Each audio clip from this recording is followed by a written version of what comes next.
ජපන් භාෂාවේ තියෙන ස්පයිස් කුළු බඩු කියන්නේ මොකක්ද?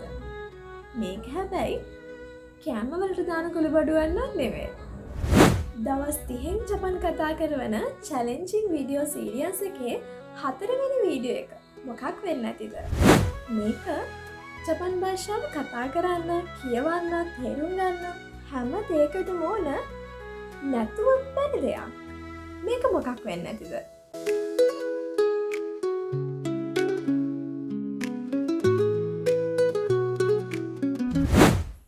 හයි මිනාසන්, කොන්නිචිවා. ඉතින් ඔන්න අද ඇවිල්ලා තියෙනවාලා දවස් 30න් ජපන් කතා කරන චැලෙන්ජිං වීඩියෝ සීරීස් එකේ 4 වෙනි දවසට. ඉතින් 4 වෙනි දවසේ මම කතා කරන්න හිතුවාලත් එක්ක ජපන් භාෂාවේ නැත්නම් නිහොන්ගෝ වල තියෙන ස්පයිස් එක ගැන. ස්පයිස් එක මොකක්ද? ස්පයිස් කියලා කියන්නේ අපි ඉංග්‍රීසි වලින් නැත්නම් ඉංග්‍රීසි භාෂාවෙන් කුළුබඩු කියන එකනේ. ඉතින් අනිවාර්යයෙන්ම ඕනම කෑමක් රසවත් කරගන්න කුළුබඩු ඕන වෙනව නේද?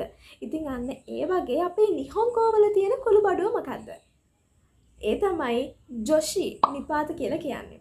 මොකද අපි වචන එකතු කරලා වාක්‍යයක් හැදුවට ජපන් භාෂාව තුළ අපිට සම්පූර්ණ අදහසක් අපිට එකෙන් ගන්න බෑ. ඉතින් අනිවාර්යයෙන්ම සම්පූර්ණ අදහසක් ඔයා දෙන්න නම් අපිට කතා කරනකොට, ලියනකොට මේ හැම තැනකදීම අවශ්‍ය ස්ථානවලට ගැළපෙන පරිදි මෙන්න මේ නිපාත කියන දේ යොදන්න වෙනවා. ඉතින් අද මම කතා කරන්නේ ජපන් භාෂාව කතා කරනකොට සහ ලියනකොට අවශ්‍ය වෙන ප්‍රධානම නිපාත කිහිපයක්. ඉතින් මේ ටික ඔයාට පුළුවන් කියලා කියන්නේ අනිවාර්යෙන් ඔයාට මේ ටික එකතු කරලා ලස්සනට කතා කරන්නත් පුළුවන්. ඉතින් අද අපි බලමු මොනවද ජපන් භාෂාවේ තියෙන ප්‍රධාන නිපාත, ඒ වගේම ඒවා භාවිතා කරන තැන් ලේසියෙන් මතක තියාගන්නේ කොහොමද කියලා. ඔයාලට මුලින්ම මම පැහැදිලි කරලා දීලා ඉන්නම් මොනවද මේ නිපාත කියන්නේ කියලා. මොකද සමහර කෙනෙක් ඉන්න පුළුවන් මේ වීඩියෝ එක ජපන් භාෂාව ඉගෙන ගන්න ගත්ත මුලදිම බලන කෙනෙක්. ඉතින් එයාලට මේ නිපාත කියන්නේ මොකක්ද කියන එක ගැන ලොකු අදහසක් නැතුව ඇති. ඉතින් නිපාත කියලා කියන්නේ ජපන් භාෂාව තුළ ඇත්තටම ප්‍රධානම මූලිකාංගයක් විදිහට සැලකනවා. මොකද අපිට සිංහල භාෂාවේ ගත්තොත් නිපාත කියන එක අපිට අවශ්‍ය නම් සහ තැනට ගැලපෙනවා නම් විතරයි භාවිතා කරන්න ඕනේ. නමුත් නිහොන්ගෝ නැත්නම් ජපන් භාෂාවේ තියෙන නිපාත අනිවාර්යයෙන්ම අපිට භාවිතා කරන්න සිද්ධ වෙනවා. මොකද අපිට වචන දැම්මට වාක්‍යයක් නිර්මාණය කරාට ඒකෙන් අපිට අදහසක් ගන්න බෑ. උදාහරණකින් මම කිව්වොත් මම අමාය වේ කියලා මට කියන්න පුළුවන් මම වතෂි. අමාය කියන එකමයි. වේ කියන්නේ දෙස්. එහෙනම් වතෂි අමාය දෙස් කිව්වට මේ වාක්‍යයෙන් මම අමාය වේ කියලා කියවෙන්නේ නැහැ. ඉතින් ඔයාටත් ඒ වගේම තමයි මේ වචන වලින් විතරක් අපිට සම්පූර්ණ අදහසක් දෙන්න බෑ. අන්න එතනදී අපිට මේ නිපාත කියන දේ අත්‍යවශ්‍ය සහ වැදගත්ම වෙනවා. ඉතින් හරියට අදහස් දෙනවා නම් මම මේකට වානිපාත ගෙනත් දාලා වතෂි වා අමාය දෙස්. මම අමාය වේ කියලා කියන්න පුළුවන්. ඔන්න දැන් නම් වාක්‍ය හරි. ඉතින් අද කතා කරන්නේ අන්න ඒ වගේ ගොඩාක් වැදගත් මෙන්න මේ නිපාත ගැන. ඉතින් නිපාත ගැන සම්පූර්ණ විස්තරය අද වීඩියෝ එකෙන් ගෙනල්ලා තියෙනවා. සරලව මුලින් ඉඳන් ඔයාට කතා කරන්න සහ ලියන්න මේ හැම දෙයකටම අත්‍යවශ්‍ය නිපාත ගැන අපි හිමින් හරියට කතා කරමු. ජපන් භාෂාව තුළ නිපාත විදිහට භාවිතා කරන්නේ අපි හිරගන අක්ෂරම තමයි. ඉතින් හිරගන අක්ෂරම නිපාත වලට භාවිතා කරනකොට සමහර තැන්වලදී අපිට මේ හිරගන හෝඩියේදී අපි ඒක ප්‍රනවුන්ස් කරන විදිහට වඩා වෙනස් විදිහකට තමයි නිපාතවලදී ඒක භාවිතා කරන්නේ. ඉතින් මේ වගේ තැන් කිහිපයකුත් තියෙනවා නිපාතවලදී. අපි ඒ ගැන ඒ නිපාතවලදී සාකච්ඡා කරමු. අද අපි කතා කරන පළවෙනිම ජොෂි එක. පළවෙනිම නිපාතය තමයි ප්‍රධානම නිපාතේ වා නිපාතය. වා නිපාතය. මේක දැක ගමන් වාට එනවා නේද? මේ තියෙන්නේ වා අකුරනේ මේනේ. හ අකුරනේ කියලා නේද? හයි. So this. ඉතින් ඒ තියෙන්නේ හිරගන හ අක්ෂරයම තමයි. නමුත් අපි නිපාතවලදී මම කියවනේ තැන් වෙනස් වෙන්න පුළුවන් කියලා. ඉතින් ඔන්න පළවෙනිම උදාහරණ තමයි මේ තියෙන ව නිපාතේ. නැත්නම් අපි කියනවා වා නිපාතේ කියලා. ඉතින් මේ වා නිපාතේ විදිහට භාවිතා කරන්න අපි හිරගන හ අක්ෂරය.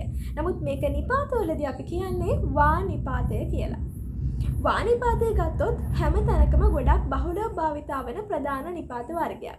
අපි වා නිපාතය භාවිතා කරන්නේ යම්කිසි වාක්‍යයක් තුළ කතෘ කෙනෙක්, උක්තයක්, අදාළ දෙයට මූලික වෙච්ච කෙනෙක් ඉන්නවා නම් අනිවාර්යෙන්ම ඒ කතෘ උක්තයට පිටුපසින් අපි වා නිපාතය භාවිතා කරනවා. උදාහරණයක් ගන්නවා අපි කියනවා අම්මා ගුරුවරයෙක් වේ. එතකොට එතන අම්මා ගැන තමයි ප්‍රධාන වෙලා කියවෙන්නේ. එහෙනම් අම්මට පිටුපසින් වා නිපාතේ එනවා. හහවා සෙන්සෙයි දෙස්. අම්මා ගුරුවරයෙක් වෙයි. ඉතින් ඔන්න ඔය විදිහට කතෘ මූලික වෙච්ච වාක්‍යයක නැත්නම් යම්කිසි අපි කියනවා උක්තියක් තියෙන වාක්‍යයක ඒ උක්තියට පිටුපසින් යොදන්නේ අපි වා නිපාතය. ඊළඟට අපි කතා කරමුද මෙන්න මේ නිපාතය. මොකද්ද මේ ගා නිපාතය? ඉතින් මෙතන නම් ප්‍රශ්නයක් නෑ. අපි හිරගෙන ග අකුරම තමයි ග නිපාතයේ විදිහට භාවිතා කරන්නේ. ග නිපාතේ පාවිච්චි වෙන තැන් කිහිපයක් තියෙනවා. මම ප්‍රධාන අවස්ථා ටික වලට විස්තර කරලා දෙන්නම්. පළවෙනිම අවස්ථාව තමයි අපි යම්කිසි වාක්‍යයක් තුල අකර්මක ක්‍රියාවන් තියෙනවා නම්, ඒ කියන්නේ ඉබේ සිද්ධ වෙන ක්‍රියාවන් තියෙනවානේ. අපි කියනවා වැස්ස වහිනවා, ඉර පායනවා, හද පායනවා, හිම වැටෙනවා. අන්න ඒ වගේ අකර්මක ක්‍රියාවන් තියෙනවා නම් යම්කිසි වාක්‍යයක් තුළ මේ අකර්මක වාක්‍යයට අකර්මක ක්‍රියාපදයට පෙර එන්නේ මෙන්න මේ ගානිපාතය. උදාහරණයකින් අපි කිව්වොත් අපි කියනවා ඉර පායනවා. එතකොට ඉර පායනවා කියන එක අකර්මකයි. පායනවා කියන්නේ දෙමස්. එහෙනම් දෙමස් වලට කලින් එනවා ගානිපාතය. ඉර පායනවා හීගා දෙමස්. හීගා දෙමස් කියලා අපිට කියන්න පුළුවන්. ඊළඟට ග නිපාතේ භාවිතා කරන දෙවෙනි අවස්ථාව. කිසි වාක්‍යයක් තුළ ඉමස් අරිමස් කියන ක්‍රියාවන් දෙක එනවනම්, ඉමස් කියන්නේ ඉන්නවා, ඒකෙන්නේ ප්‍රාණවාචී ක්‍රියාවන් එක්ක. අරිමස් කියන්නේ තියෙනවා, මේකෙන්නේ අප්‍රාණවාචී ක්‍රියාවන් එක්ක.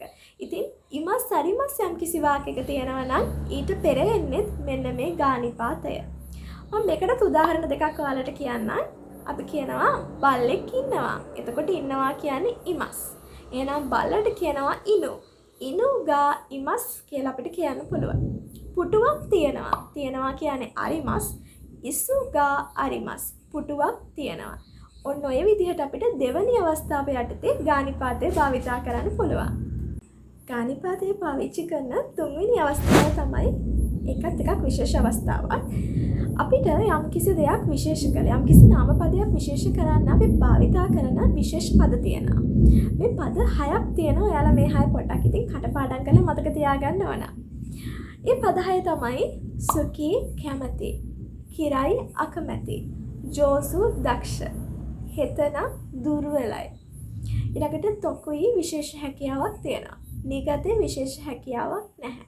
ඔන්න ඔය ක්‍රියාවන් 6 භාවිතා කළ මොන හරි නාමපදයක් විශේෂ කරනවා නම්, විස්තර කරනවා නම් අපි මේ පද 6 භාවිතා කළ විස්තර කරන අර විශේෂ නාමපදේ තියෙනවනේ. අන්නේ නාමපදයට පිටුපසින් අපි යොදන්නේ මේ දැන් ඉගෙන ගත්ත ගානිපාතය. උදාහරණයකින් කිව්වොත් මම කියනවා මම ඇපල් වලට කැමති. එතකොට බලන්න මේ වාක්‍යය කැමති කියන එක ඇවිල්ලා තියෙන අර විශේෂ නාමපදේ. ඒ වගේම තමයි මෙයා විස්තර කරලා තියෙන කැමති කියලා තියෙන ඇපල් වලට. එහෙනම් ඇපල් වලට පිටුපසින් තමයි මේ ගානිපාතේ එන්නේ. එහෙනම් අපිට කියන්න පුළුවන් මම ඇපල් වලට කැමති කියලා. වතෂි වා රින්ගෝ ගා සුකි දෙස්. අන්න රින්ගෝ ගා සුකි දෙස්. එහෙනම් අපි විශේෂ කරන්නේ ඇපල් කැමති කියලා. එහෙනම් ඇපල් තමයි විශේෂ නාමපදේ. ඒකට පිටුපසින් ගානිපාතේ එනවා. අන්න ඒ වගේ අපිට ඔන්න ඔය පද 6ම භාවිතා කළ විස්තර කරන විශේෂ නාමපදයක් තියෙනවා නම් ඒ නාමපදයට පිටුපසින් ගානිපාතේ දාන්න පුළුවන්. ඔයාලා හොඳට මතක තියාගන්න මේ පද 6 භාවිතා කරන්නේ අපි නාමපද විස්තර කරන්න විතරයි. ඊළඟට අපි කතා කරන්නේ කතා බහ කරද්දී ඕනම වෙන නිපාතය ඕනිපාතය. ඕනිපාතය මේක අපි හිරගෙන වෝ අකුර කියලාත් ගන්නව නේද? නමුත් අපි නිපාතවලදී මේක ඕනිපාතය කියලා තමයි භාවිතා කරන්නේ. ඕනිපාතය භාවිතා කරන එක අවස්ථාවක් විතරයි තියෙන්නේ. ඒක තමයි යම්කිසි වාක්‍යයක් තුළ සකර්මක ක්‍රියාපදයක්. ඒ කියන්නේ යම්කිසි කෙනෙක් විසින් සිදු කරන ක්‍රියාවක්. ඉබේ සිදු නොවන ක්‍රියාවක් තියෙනවා නම් ඊට පෙර එන්නේ මේ ඕනිපාතය. අපි කියනවා මම ජපන් භාෂාව පාඩම් කරනවා. එහෙනම් පාඩම් කරනවා කියන්නේ බෙන්කියෝෂිමස්, නරයිමස් කියලා ගන්නත් පුළුවන්, ඉගෙන ගන්නවා. එතකොට මෙන්න මේ ක්‍රියාව අනිවාර්යෙන් කරන්න කෙනෙක් ඕන. අන්නේ ක්‍රියාව කරන්න කෙනෙක් ඕන. ඒ කියන්නේ සකර්මක ක්‍රියාවක්නේ. එහෙනම් ඔන්න ඊට කලින් අපිට මේ ඕනිපාතය දාන්න පුළුවන්. වතෂි වා නිහොන්ගෝ ඕ බෙන්කියෝෂිමස්. මම ජපන් භාෂාව පාඩම් කරනවා කියලා. ඊළඟට අපි කතා කරමුද මෙන්න මේ දේනිපාතය. දේනිපාතය භාවිතා කරන අවස්ථාවන් අපිට දෙක තුනක් මතර ගන්න පුළුවන්. පළවෙනි අවස්ථාව තමයි අපි යම් ස්ථානයකදී අපි යම් ක්‍රියාවක් කරනවා නම් අන්නේ ස්ථානයට පිටුපසින් අපි දේනිපාතය භාවිතා කරනවා. උදාහරණයකින් කිව්වොත් මම පාසලේදී කංචි ලියනවා. එතකොට එයා කංචි ලියනවා කියන ක්‍රියාව කරන්නේ පාසලේදී. එහෙනම් පාසලට පිටුපසින් අපිට දේනිපාතේ භාවිතා කරන්න පුළුවන්. වතශිවා ගක්කෝදේ කංචියෝ කකිමස්. ඔය විදිහට.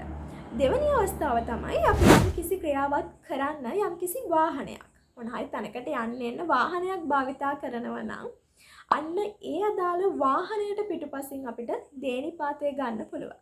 මම බසයෙන් පාසලට යන. එහෙනම් යා යන්න එන්න භාවිතා කරන වාහනේ බස් එක. එහෙනම් බස් එකට පිටුපසින් ඔන්න දේනිපාතේ දාන්න පුළුවන්. වතශිවා බසුදේ ගක්කෝයේ ඉකිමස් කියලා. ඉතින් ගොඩක් වෙලාවට මෙන්න මේ අවස්ථාව යටතේන වාක්‍යයන් ඉවර වෙන්න පුළුවන්. එක්ක ඉකිමස් යනවා කියලා, කිමස් එනවා කියලා, නැත්නම් කයිරිමස් ආපසු වෙනවා කියලා. ඊළඟට අපි යමු දේනිපාතේ භාවිතා කරන තුන්වෙනි අවස්ථාවට.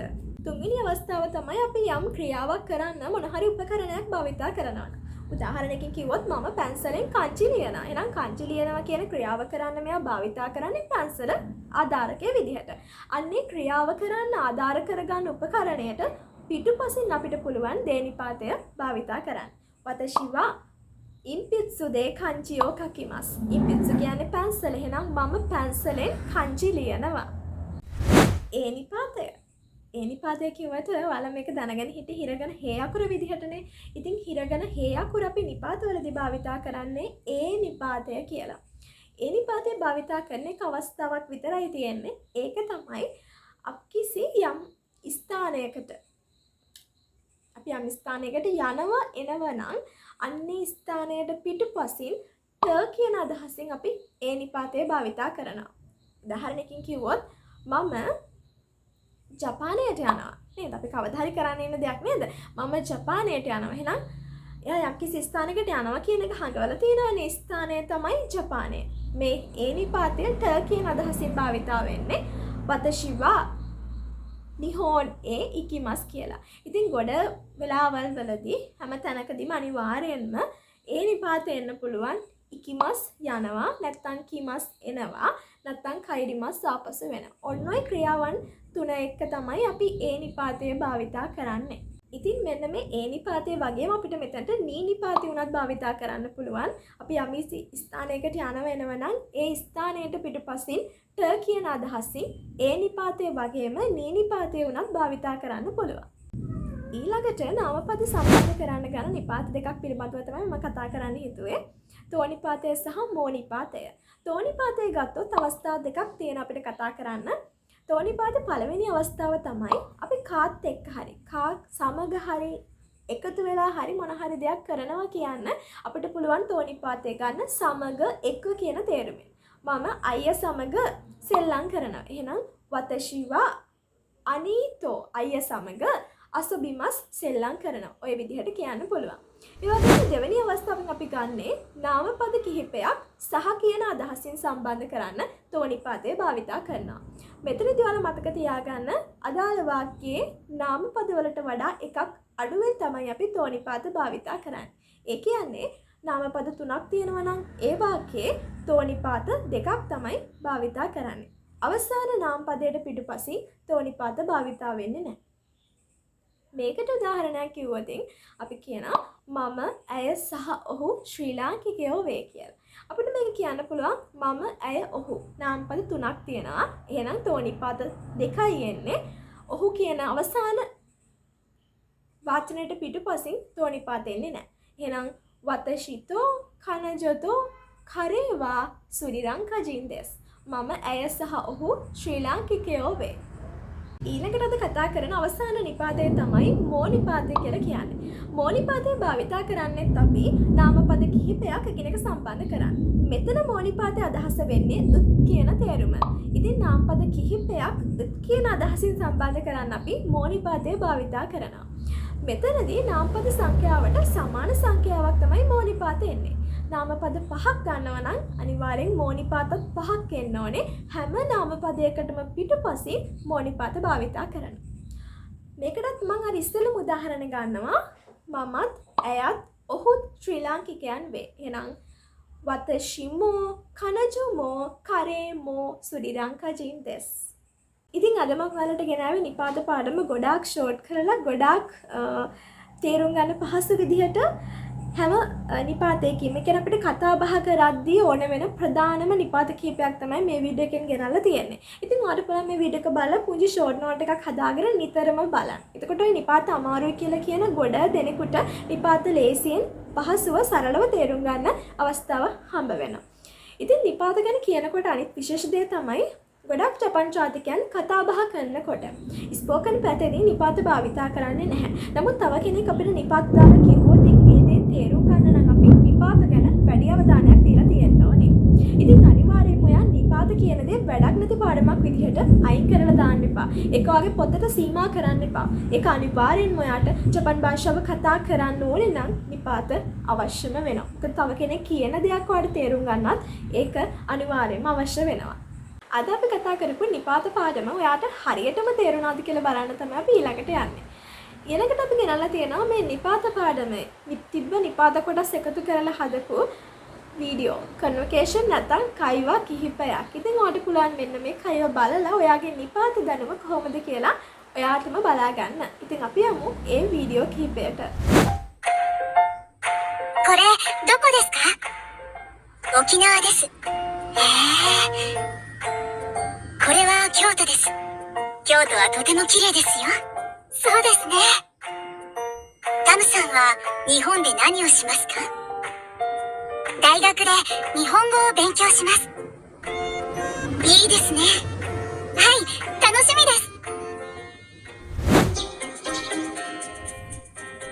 タムさん、今日から学校ですね。はい。あらまあ。どうしたんですか？日本語が心配です。タムさんは日本語お上手ですよ。いいえ、まだまだです。ベトナムで勉強したんでしょ？はい、ラジオで勉強しました。それなら大丈夫ですよ。わ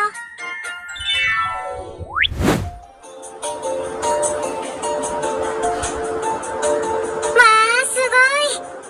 綺麗だね。はい。ああ、タム、遅れてごめんなさい。友達の彩香さんです。こんにちは、ミーヤです。ああ、ミーヤさん、写真を撮ってるんでしょ？すごいな。私も撮ってくださいね。はい。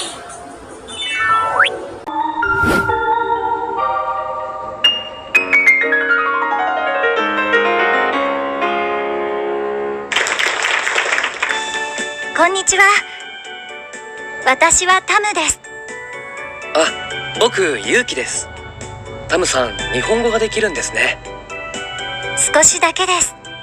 ラジオで勉強しました。すごいですね。日本へ行ってみたいです。